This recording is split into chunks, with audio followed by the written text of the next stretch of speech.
It was 2:47 in the morning when Oliver saved my life. I didn't know it then. I was sound asleep, completely unaware that everything was about to change.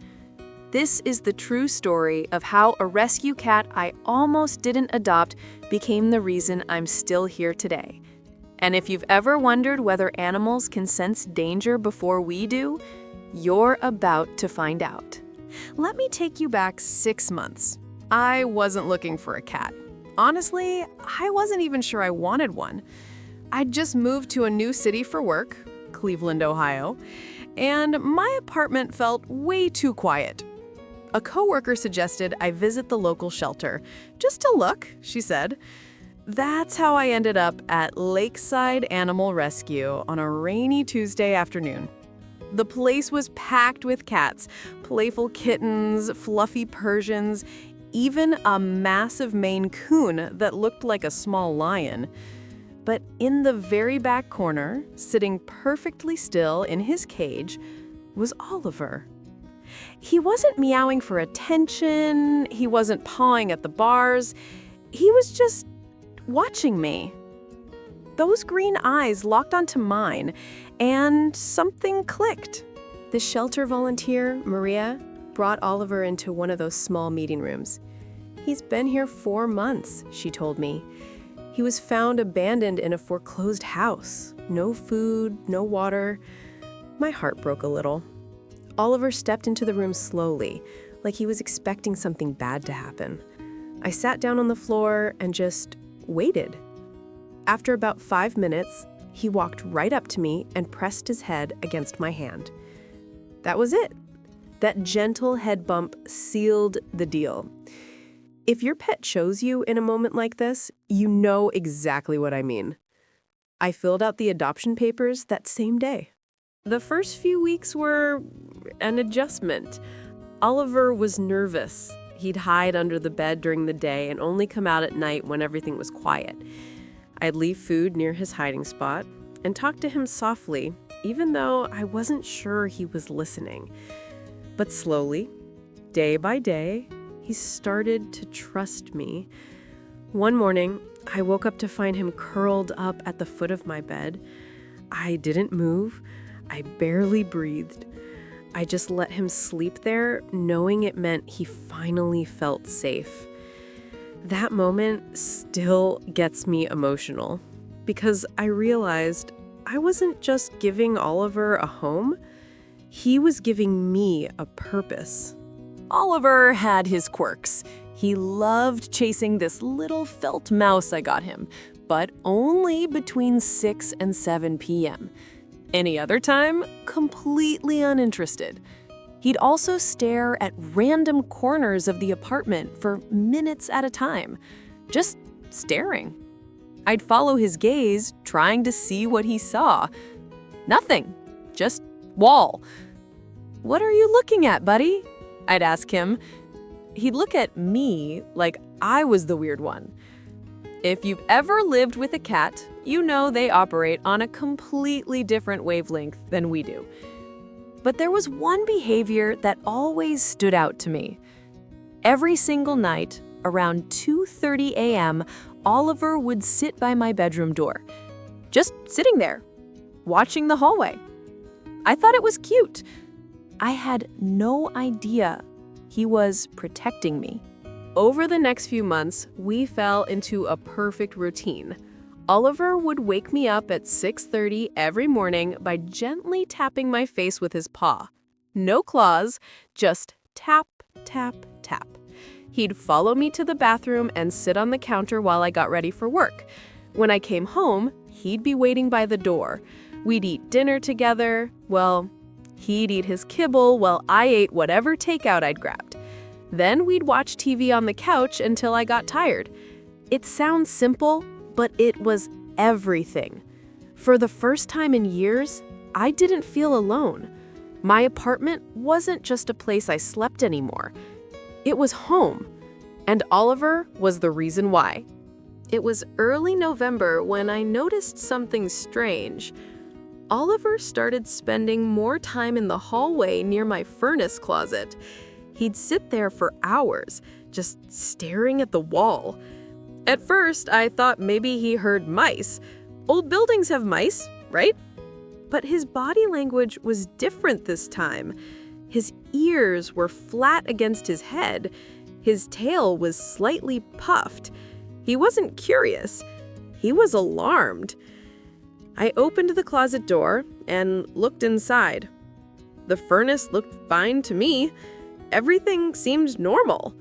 I closed the door and went to bed, thinking Oliver was just being weird.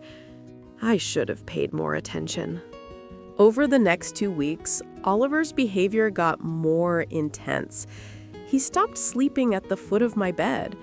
Instead, he'd pace the hallway all night long. I could hear his little paws on the hardwood floor, back and forth, back and forth. Sometimes he'd meow.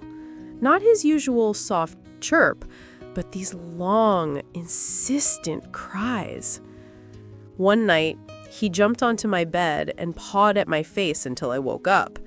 I was annoyed, honestly. "Oliver, what is going on with you?" I asked him in the dark. He ran to the hallway and looked back at me, waiting. I followed him. He led me straight to the furnace closet and sat down, staring at the door.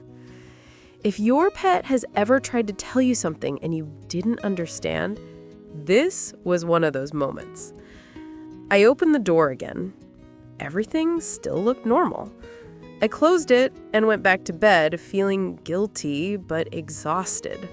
That brings us to the night I told you about at the beginning, November 23rd, 2:47 a.m. I was in deep sleep when I felt Oliver jump onto my chest. Not gently like he usually did.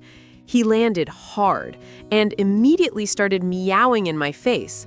Loud, urgent, almost frantic. "Oliver, stop!" I groaned, trying to push him away, but he wouldn't stop. He dug his claws into the blanket and pulled.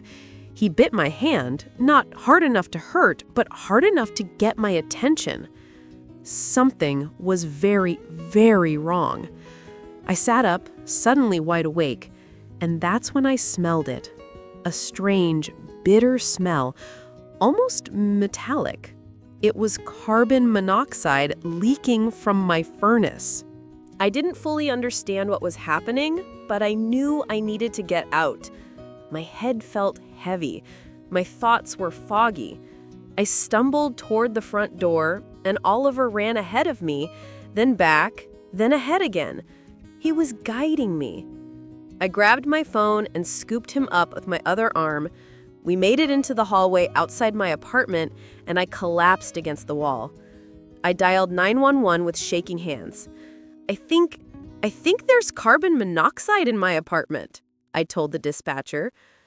My voice sounded strange to my own ears. Oliver stayed pressed against me the entire time, not trying to run, not trying to explore, just staying close to me, like he was making sure I was okay. The firefighters arrived within 10 minutes. The firefighters went into my apartment with carbon monoxide detectors. I sat on the curb outside, wrapped in a blanket someone had given me, with Oliver in his carrier next to me. When they came back out, the lead firefighter knelt down beside me. "You're very lucky," he said. "The levels in there were dangerously high." He looked at Oliver. "Did your cat wake you up?" I nodded, unable to speak. He smiled a little. "Then he saved your life. If you'd been asleep another hour, maybe even 30 minutes, you wouldn't have woken up." That's when it really hit me. All those nights Oliver had been trying to warn me. All that pacing, all those meows, all that staring at the furnace closet. He'd known something was wrong before I did, and he didn't give up on me. I opened the carrier door and Oliver crawled into my lap. I held him close and cried. The building maintenance crew found the problem with my furnace 2 days later. A cracked heat exchanger that had been leaking carbon monoxide into my apartment for weeks. Invisible, odorless, deadly. I would never have known until it was too late. But Oliver knew. Somehow, he sensed it. Cats have incredible senses. They can detect changes in air quality, temperature, even electromagnetic fields that we can't perceive. He'd been trying to tell me for 2 weeks that something was dangerous. And when I didn't listen, he literally dragged me out of bed. This cat that I'd rescued from a shelter that had been abandoned and alone saved my life. The EMTs told me I had mild carbon monoxide poisoning, headaches, and fatigue for a few days, but I'd recover fully. Oliver was fine.